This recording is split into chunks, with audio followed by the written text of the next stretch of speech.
नमस्कार दोस्तों, आपके अपने चैनल धार्मिक स्टोरी में आपका स्वागत है। आज हम आपके लिए एक ऐसी कहानी लेकर आए हैं जो गुरु नानक देव जी की शिक्षाओं को प्रतिध्वनित करती है। एक ऐसी कहानी जो हमें याद दिलाती है कि कैसे दयालुता के सबसे छोटे छोटे कार्य भी बदलाव की लहरें पैदा कर सकते हैं, जीवन को ऐसे तरीके से छू सकते हैं जिसकी हम कभी कल्पना भी नहीं कर सकते। ये कहानी आपको याद दिलाती है, अच्छा करो और अच्छा हो सकता है। आइए हम इस खूबसूरत कहानी की शुरुआत एक साथ करें। तो चलिए दोस्तों, आज की यह कहानी शुरू करते हैं। लुढ़कती पहाड़ियों और चमकती नदी के बीच बसे एक छोटे से सुरम्य गांव में अमरा नाम की एक युवती रहती थी। वो अपने कोमल हृदय और अटूट दयालुता के लिए जानी जाती थी। जीवन में आई कठिनाइयों के बावजूद कम उम्र में अपने माता पिता को खोना और गुजारा करने के लिए संघर्ष करना, अमरा हमेशा अच्छा करने में विश्वास करती थी। वो अक्सर कहती थी, अच्छा करो और अच्छा हो सकता है। हालांकि गांव के कई लोग उसकी आशावादिता को भोलापन मानते थे।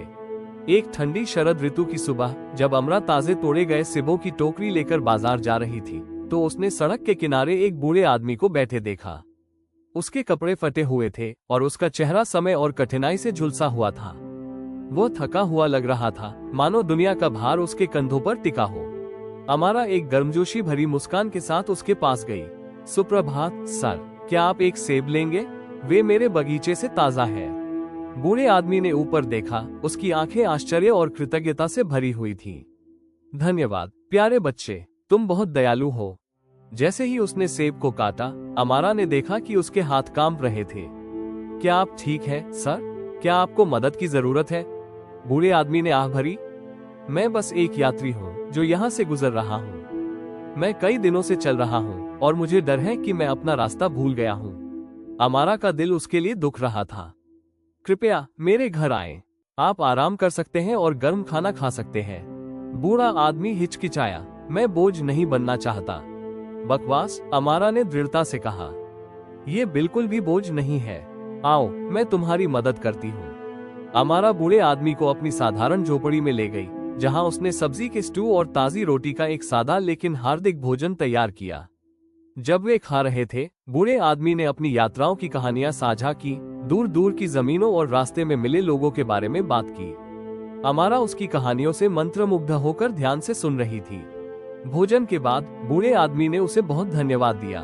तुमने मुझ पर बहुत दया दिखाई है अमरा। मेरे पास बदले में देने के लिए कुछ नहीं है, लेकिन मैं तुम्हें कुछ देना चाहता हूँ। उसने अपने फटे हुए लबादे में हाथ डाला और एक छोटा, जटिल नक्काशीदार लकड़ी का बक्सा निकाला। यह एक खास बक्सा है। ये खाली लग सकता है, लेकिन इसमें एक बड़ा रहस्य छिपा है। जब भी तुम कोई अच्छा काम करो तो उसमें एक कंकड़ डाल दो। जब बक्सा भर जाए तो उसे खोलो और तुम अपनी दयालुता की शक्ति को देखोगे। अमरा ने जिज्ञासा और कृतज्ञता के साथ बक्सा स्वीकार किया। धन्यवाद सर, मैं इसे संजो कर रखूंगा। बूढ़ा आदमी मुस्कुराया। याद रखो अमरा, अच्छा करो और अच्छा ही होगा। इतना कहकर उसने उसे विदा किया और अपनी यात्रा जारी रखी, अमरा को रहस्यमय बक्सा और आशा से भरा दिल देकर। अमरा ने बूढ़े आदमी की बातों को दिल से लगा लिया।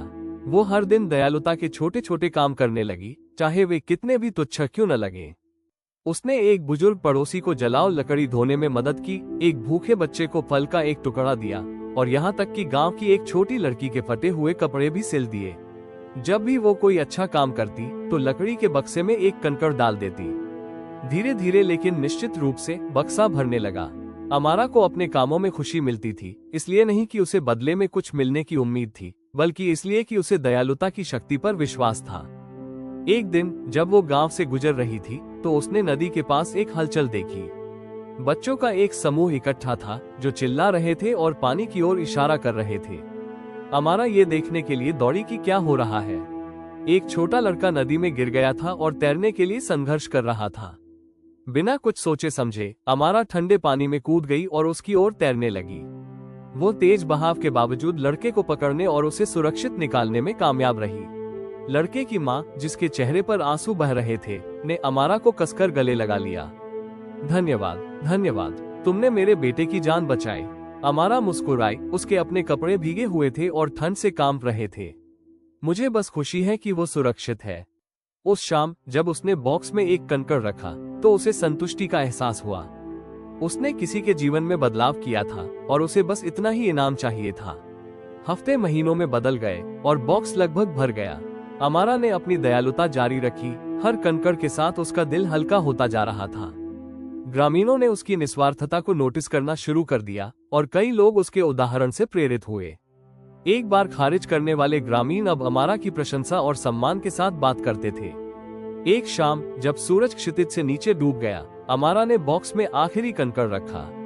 उसने इसे अपने हाथों में पकड़ लिया, अंदर से एक अजीब सी गर्मी महसूस की। बूढ़े आदमी के शब्दों को याद करते हुए उसने सावधानी से बॉक्स खोला। उसे आश्चर्य हुआ, एक नर्म सुनहरी रोशनी बाहर निकली जिसने कमरे को एक गर्म चमक से भर दिया। अंदर के कंकड़ छोटे झिलमिलाते सितारों में बदल गए थे, जिनमें से प्रत्येक उसके द्वारा किए गए एक अच्छे काम का प्रतिनिधित्व कर रहा था। तारे उसके चारों ओर घूम रहे थे, जिससे एक सुंदर अलौकिक दृश्य बन रहा था। जैसे जैसे रोशनी कम होती गई, अमारा ने बॉक्स के नीचे चर्मपत्र का एक छोटा सा टुकड़ा देखा। उसने उसे खोला और सुंदर लिपि में लिखे शब्दों को पढ़ा। प्रिय अमारा, आपकी दयालुता ने एक लहर पैदा की है जो अनगिनत लोगों के जीवन को छुएगी। आप जो तारे देखते हैं वे आपके द्वारा दुनिया में लाई गई रोशनी है। याद रखें, अच्छाई की शक्ति असीम है और ये दयालुता के एक ही कार्य से शुरू होती है। अच्छा करो और अच्छाई हमेशा तुम्हारे पास वापस आएगी। कृतज्ञता के साथ। अमारा की आंखों में आंसू भर आए। उसने महसूस किया कि बूढ़ा आदमी कोई साधारण यात्री नहीं था, वो एक संदेशवाहक था जिसे उसे दयालुता के महत्व की याद दिलाने के लिए भेजा गया था। अमारा की कहानी पूरे गांव और उससे आगे तक फैल गई। पड़ोसी शहरों के लोग उस युवती के बारे में सुनने आए जिसकी दयालुता ने चमत्कार किया था। उसके उदाहरण से प्रेरित होकर उन्होंने अपने स्वयं के दयालु कार्य करना शुरू कर दिया, जिससे एक लहर प्रभाव पैदा हुआ जो गांव से बहुत दूर तक फैल गया। अमारा ने अपना जीवन उसी करुणा और उदारता के साथ जीना जारी रखा, हमेशा बूढ़े आदमी के शब्दों को याद करते हुए। उसने कभी मान्यता या पुरस्कार की तलाश नहीं की, लेकिन ब्रह्मांड उसके पक्ष में साजिश करता हुआ प्रतीत हुआ। अवसर उसके रास्ते में आए और उसका जीवन उन तरीकों से बदलने लगा जिनकी उसने कभी कल्पना भी नहीं की थी। एक दिन जब वो गांव से गुजर रही थी, उसने देखा कि एक नया परिवार एक छोटी सी झोपड़ी में रहने जा रहा है। वे थके हुए और खोए हुए लग रहे थे, बिल्कुल वैसे ही जैसे बूढ़ा आदमी था। अमरा ने गर्मजोशी से मुस्कुराते हुए उनसे संपर्क किया। हमारे गांव में आपका स्वागत है। अगर आपको कुछ चाहिए तो कृपया पूछने में संकोच न करें। परिवार की आंखें कृतज्ञता से चमक उठी। धन्यवाद, हम आपकी दयालुता की सराहना करते हैं। अमरा ने अपने दिल में एक जानी पहचानी गर्मजोशी महसूस की। वो जानती थी कि उसने जो दयालुता की लहर शुरू की थी वो फैलती रहेगी और लोगों के जीवन को ऐसे तरीके से छुएगी जिसकी उसने कभी कल्पना भी नहीं की थी। साल बीत गए और अमरा का गांव गर्मजोशी और करुणा के स्थान के रूप में जाना जाने लगा। यात्री अक्सर उस दयालु महिला की कहानियों से आकर्षित होकर यहाँ रुकते थे जिसने इतने सारे लोगों के जीवन को बदल दिया था। अमरा, जो अब बड़ी और समझदार हो गई थी, अक्सर नदी के किनारे बैठकर पानी के बहाव को देखती थी। वो उस यात्रा के बारे में सोचती थी जो उसे यहाँ तक ले आई थी और उस सरल सत्य के बारे में जिसने उसके जीवन को निर्देशित किया था। अच्छा करो और अच्छा हो सकता है। वो जानती थी कि दुनिया एक कठोर और निर्मम जगह हो सकती है, लेकिन वह ये भी जानती थी कि दयालुता का सबसे छोटा कार्य भी एक लहर पैदा कर सकता है जो अनगिनत लोगों के जीवन को प्रभावित कर सकता है। जैसे ही सूरज डूब रहा था, गांव पर एक सुनहरी चमक बिखेरते हुए अमारा मुस्कुराए। उसने एक उद्देश्यपूर्ण जीवन जिया था और उसकी दयालुता की विरासत आने वाली पीढ़ियों को प्रेरित करती रहेगी। और इस तरह दयालुता की लहर फैल गई, जो एक अच्छे कार्य की शक्ति का प्रमाण है। और यह सुंदर सत्य है कि जब हम अच्छा करते हैं तो वास्तव में अच्छा हो सकता है। जैसे जैसे साल बीतते गए, अमारा का गांव आशा और करुणा की किरण बन गया। उसकी दयालुता के प्रभाव ने एक बार के साधारण गांव को एक संपन्न समुदाय में बदल दिया था, जहां लोग एक दूसरे का ख्याल रखते थे। अमारा की निस्वार्थता से प्रेरित होकर ग्रामीणों ने सामुदायिक परियोजनाओं का आयोजन करना शुरू कर दिया। उन्होंने बच्चों के लिए एक स्कूल, यात्रियों के लिए एक आश्रय और यहाँ तक कि एक सामुदायिक उद्यान भी बनाया जहाँ हर कोई ताजी उपज उगा सकता था। अब 30 की उम्र पार कर चुकी अमारा गांव में एक प्रिय व्यक्ति बन गई थी। वो अब सिर्फ दूसरों की मदद करने वाली दयालु महिला नहीं थी, वो आशा और एकता का प्रतीक थी। फिर भी उसे मिली प्रशंसा के बावजूद अमारा विनम्र बनी रही। वो अपनी साधारण झोपड़ी में रहती रही, अपने बगीचे की देखभाल करती रही और जरूरतमंदों की मदद करती रही। एक दिन लीला नाम की एक छोटी लड़की अमारा के पास आई। वो 10 साल से बड़ी नहीं थी, उसकी आंखें बड़ी और जिज्ञासु थी और उसका दिल सपनों से भरा था। अमारा, लीला ने शर्म से कहा, मैं बड़ी होकर तुम्हारी तरह बनना चाहती हूँ। मैं दुनिया को एक बेहतर जगह कैसे बनाऊं? अमारा मुस्कुराई और लीला की नजरों से मिलने के लिए घुटनों के बल बैठ गई। यह आसान है लीला। दयालुता के छोटे छोटे कामों से शुरुआत करें। किसी जरूरतमंद की मदद करें, चाहे वो सिर्फ एक मुस्कान हो या एक दयालु शब्द। याद रखें, हर अच्छा काम, चाहे वो कितना भी छोटा क्यों ना हो, एक लहर पैदा करता है जो दुनिया को बदल सकता है। लीला ने सिर हिलाया, उसकी आंखें दृढ़ संकल्प से चमक रही थीं। उस दिन से उसने अमरा के उदाहरण का अनुसरण करना शुरू कर दिया, अपने पड़ोसियों की मदद करना और जहां भी जाती दयालुता फैलाना। एक गर्मियों की शाम गांव पर काले बादल छा गए और एक भयंकर तूफान आया। हवा तेज चल रही थी और बारिश की धारें बरस रही थीं, जिससे सड़कें भर गईं और गांव वालों के घर नष्ट होने का खतरा था। नदी उफान पर थी, उसका पानी गांव के पास खतरनाक तरीके से बढ़ रहा था। अमारा ने खतरे को भांपते हुए गांव वालों को इकट्ठा किया। हमें अपने घरों की रक्षा के लिए मिलकर काम करना चाहिए, उसने आवाज लगाई। रेत की बोरियां इकट्ठा करो और नदी के किनारे अवरोध बनाओ। अमरा के नेतृत्व से प्रेरित होकर गांव के लोग हरकत में आ गए। उन्होंने रात भर अथक परिश्रम किया, रेत की बोरियां भरी और नदी के किनारों को मजबूत किया। अमरा खुद सबसे आगे थी, उसके हाथ फफोलेदार थे और कपड़े भीगे हुए थे, लेकिन उसका हौसला अडिग था। जैसे जैसे भोर हुई, तूफान थमने लगा। नदी उफान पर थी, लेकिन उसने अवरोधों को नहीं तोड़ा था। गांव सुरक्षित था, इसके लोगों के सामूहिक प्रयास की बदौलत। गांव के लोग खुशी से झूम उठे, उनके चेहरे राहत और कृतज्ञता से भर गए। अमरा उनके बीच खड़ी थी, उसका दिल गर्व से फूला हुआ था। उसने महसूस किया कि उसने वर्षों में जो दयालुता बोई थी, वो एक शक्तिशाली शक्ति बन गई थी, एक ऐसा समुदाय जो करुणा और लचीलेपन से एकजुट था। साल बीतते गए और अमरा का जीवन उद्देश्य और खुशी से भरा रहा। एक दिन जब वो अपने बगीचे की देखभाल कर रही थी, तो उसने सड़क पर एक परिचित व्यक्ति को चलते हुए देखा। यह वही बूढ़ा आदमी था जिसने उसे इतने सालों पहले लकड़ी का बक्सा दिया था। अमरा का दिल खुशी से उछल पड़ा। वो उसका अभिवादन करने के लिए दौड़ी, उसका चेहरा खिल उठा। आपका स्वागत है सर। मैंने अक्सर आपके और आपके द्वारा मुझे दिए गए उपहार के बारे में सोचा है। बूढ़ा आदमी मुस्कुराया, उसकी आंखें गर्मजोशी से चमक रही थीं। अमारा, तुम्हें फिर से देखकर अच्छा लगा। मैंने तुम्हारी दयालुता और इस गांव के परिवर्तन के बारे में कहानियां सुनी हैं। तुमने अच्छा किया। अमारा शर्मा गई। मैंने वही किया जो मुझे सही लगा। तुम्हारे उपहार ने मुझे दयालुता की शक्ति की याद दिला दी। बूढ़े आदमी ने सिर हिलाया। और अब मेरे पास तुम्हारे लिए एक और उपहार है। उसने अपने लबादे में हाथ डाला और एक छोटी चांदी की चाबी निकाली। ये चाबी उस दरवाजे को खोलेगी जिसके बारे में तुम्हें कभी पता नहीं था। नदी के उस पार के रास्ते पर चलो और तुम उसे पालोगे। अमारा ने चाबी ली, उसकी जिज्ञासा बढ़ गई। दरवाजे के पीछे क्या है? बूढ़े आदमी की मुस्कान गहरी हो गई। ये मेरे प्यारे, तुम्हें खोजना है। इतना कहकर वह मुड़ा और चला गया, क्षितिज में गायब हो गया। अमारा ने बूढ़े आदमी की सलाह मानने का फैसला किया। उसने एक छोटा सा बैग भरकर खाने पीने का सामान लिया और नदी के उस पार के रास्ते पर चल पड़ी। यात्रा लंबी और कठिन थी, लेकिन अमारा का दृढ़ निश्चय कभी डगमगाया नहीं। उसने घने जंगलों को पार किया, खड़ी पहाड़ियों पर चढ़ी और तेज बहती नदियों को पार किया। आखिरकार कई दिनों की यात्रा के बाद वो एक छिपी हुई घाटी में पहुंची। घाटी के बीच में एक शानदार पेड़ खड़ा था, जिसकी शाखाएं आसमान की ओर फैली हुई थीं। पेड़ के नीचे एक छोटा अलंकृत दरवाजा था, जो जड़ों के बीच मुश्किल से दिखाई दे रहा था। अमारा दरवाजे के पास पहुंची और चांदी की चाबी डाली। एक हल्की क्लिक के साथ दरवाजा खुला, जिसमें भूमिगत जाने वाली एक सीढ़ी दिखाई दी।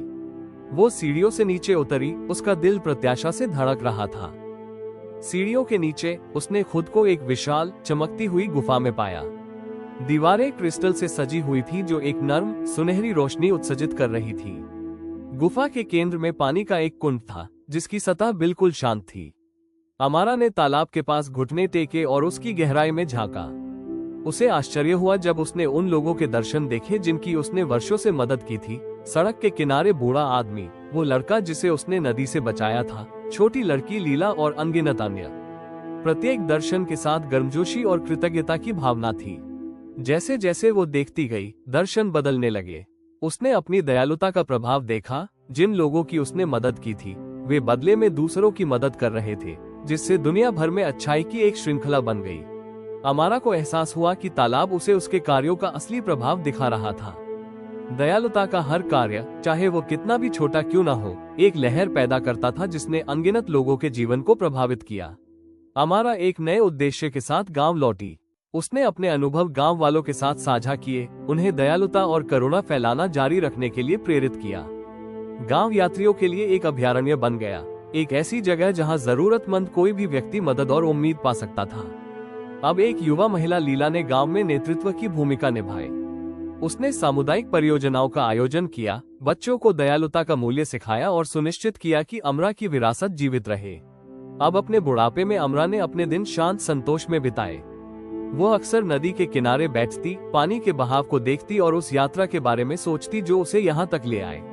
वो जानती थी कि गांव में उसका समय समाप्त होने वाला था, लेकिन वो शांत थी, ये जानते हुए कि उसने जो दयालुता की लहर शुरू की थी वो फैलती रहेगी। एक शाम जब गांव में सूरज डूब रहा था, अमरा ने अपनी आंखें बंद की और अपनी अंतिम सांस ली। गांव वालों ने उसके जाने का शोक मनाया, लेकिन उन्होंने उसके जीवन का जश्न भी मनाया। उन्होंने उसके सम्मान में एक स्मारक बनाया, एक साधारण पत्थर जिस पर ये शब्द उकेरे गए थे, अच्छा करो और अच्छा हो सकता है। साल दशकों में बदल गए और गांव पलता फूलता रहा। अमरा की दयालुता की कहानियां पीढ़ी दर पीढ़ी चली आ रही थी, जिससे अनगिनत लोग उसके नक्शे कदम पर चलने के लिए प्रेरित हुए। लकड़ी का बक्सा, जो अब एक प्रिय अवशेष है, गांव के हॉल में रखा गया था। हर साल अमारा की मृत्यु की सालगिरह पर गांव के लोग बॉक्स में एक कंकड़ डालने के लिए इकट्ठा होते थे, जो दयालुता के प्रति उनकी प्रतिबद्धता का प्रतीक था। और इस तरह दयालुता की लहर फैलती रही, जिसने अमारा के जीवन को ऐसे तरीके से छुआ जिसकी उसने कभी कल्पना भी नहीं की होगी। उसकी विरासत जीवित रही, एक अच्छाई के एक कार्य की शक्ति और इस सुंदर सत्य का प्रमाण कि जब हम अच्छा करते हैं तो वास्तव में अच्छा हो सकता है। कहानी का यह विस्तारित संस्करण अमारा के अपने समुदाय पर प्रभाव, उसके सामने आने वाली चुनौतियों और उसकी दयालुता की स्थायी विरासत पर गहराई से चर्चा करता है। ये केंद्रीय संदेश को पुष्ट करता है कि अच्छाई के सबसे छोटे कार्य भी एक लहर प्रभाव पैदा कर सकते हैं जो दुनिया को बदल देता है। दोस्तों, आशा करते हैं आपको आज की यह कहानी पसंद आई होगी और अपने कुछ नया सीखा होगा। कहानी सुनाते हुए हमसे कोई भूल हुई हो तो कृपया हमें माफ करना। धन्यवाद दोस्तों।